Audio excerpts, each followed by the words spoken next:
Assalamualaikum warahmatullahi wabarakatuh. Saya Farusyib Al-Qidarwi dari kelas 12 IPA 5 akan mempresentasikan materi tentang fusi protoplasma. Hal-hal yang akan saya sampaikan dalam presentasi ini yaitu: pertama, definisi fusi protoplasma; yang kedua, jenis-jenis fusi protoplasma; yang ketiga, mekanisme terjadinya fusi protoplasma; dan yang terakhir yaitu keuntungan dan kelemahan fusi protoplasma.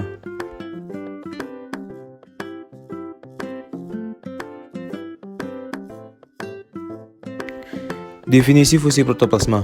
Fusi protoplasma, atau disebut juga dengan hibridisasi somatik, adalah salah satu metode persilangan atau hibridisasi tanaman dengan memanfaatkan rekayasa genetik konvensional. Teknik fusi protoplasma dapat digunakan untuk mencampur sifat genetik dari spesies tanaman yang sama ataupun dari spesies yang berbeda.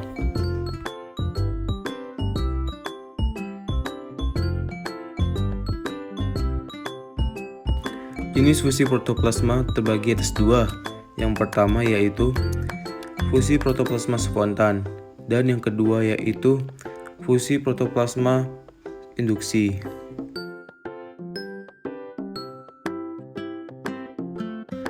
Fusi protoplasma spontan terjadi secara alami. Protoplas yang sejenis bergabung membentuk sel-sel yang berinti dua atau berinti banyak, yang masing-masing intinya sama. Peluburan protoplasma secara spontan biasanya terjadi karena membran protoplas yang sangat tipis dan lunak, sehingga mudah sobek atau pecah, yang dapat mengakibatkan peluburan protoplasma. Biasanya terjadi pada protoplas yang diisolasi dari kalus. Peluburan protoplasma dengan teknik ini biasanya terjadi pada protoplasma yang berasal dari tanaman yang sama, sehingga umumnya tidak begitu bernilai untuk perbaikan genetik tanaman.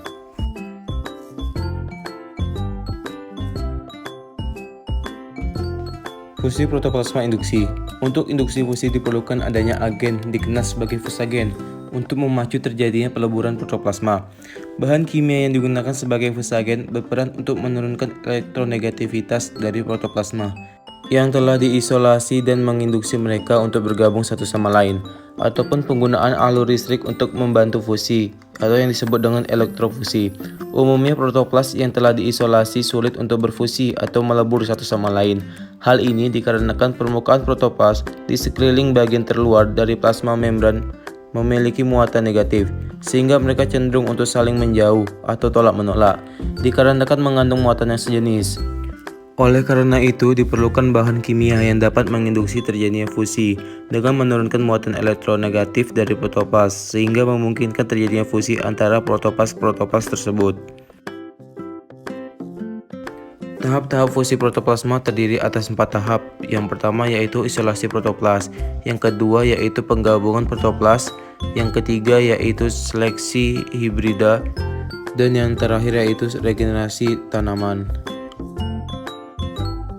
Sebelum saya masuk ke pokok pembahasan mekanisme terjadinya fusi protoplasma, saya akan menjelaskan terlebih dahulu tentang isolasi protoplas, karena terdapat dua cara untuk melakukan isolasi protoplas.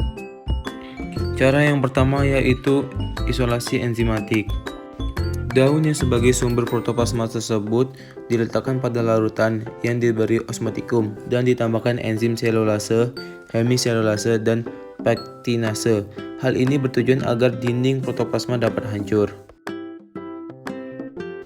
Cara yang kedua yaitu isolasi mekanik. Gambar A adalah jaringan tanaman.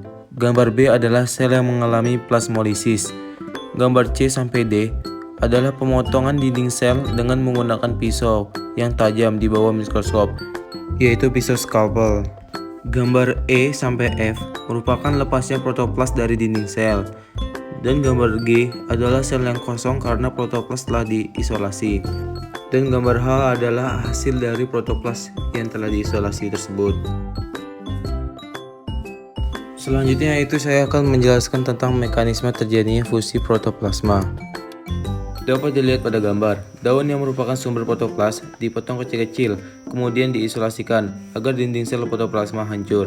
Kita anggap saja bahwa wadah yang ditempati oleh potongan daun tersebut diisi oleh dua jenis daun yang berbeda. Setelah kedua dinding sel protoplasma pada kedua daun tersebut hancur akibat dari isolasi protoplasma, protoplasma yang sudah tidak memiliki dinding sel tersebut akan saling bergabung. Proses penggabungan protoplas dapat kita lihat pada gambar yang ditunjukkan. Seperti yang dilihat pada gambar, protoplas yang tidak memiliki dinding sel akan bergabung. Penggabungan tersebut dapat menggunakan cara PEG, di mana PEG ini adalah polyethylene glycol. PEG ini berfungsi sebagai aglutinasi atau penggumpalan, tergantung suhu medium, konsentrasi, dan lama perlakuan PEG. Atau dapat kita artikan PEG ini sebagai jembatan antara protoplas yang fungsinya mirip dengan plasmodesmata. Selain menggunakan metode PEG yang merupakan bahan kimia berupa polyethylene glycol, penggabungan protoplas juga dapat menggunakan alur listrik atau yang disebut dengan electrofusion. Setelah tahap penggabungan selesai, maka tahap selanjutnya yaitu seleksi hibrida, di mana pada tahap ini hanya akan dipilih protoplas yang terjadi persilangan antara kedua tanaman yang memiliki genetik berbeda. Hasil protoplas yang telah diseleksi tersebut akan tumbuh atau disebut dengan regenerasi tanaman.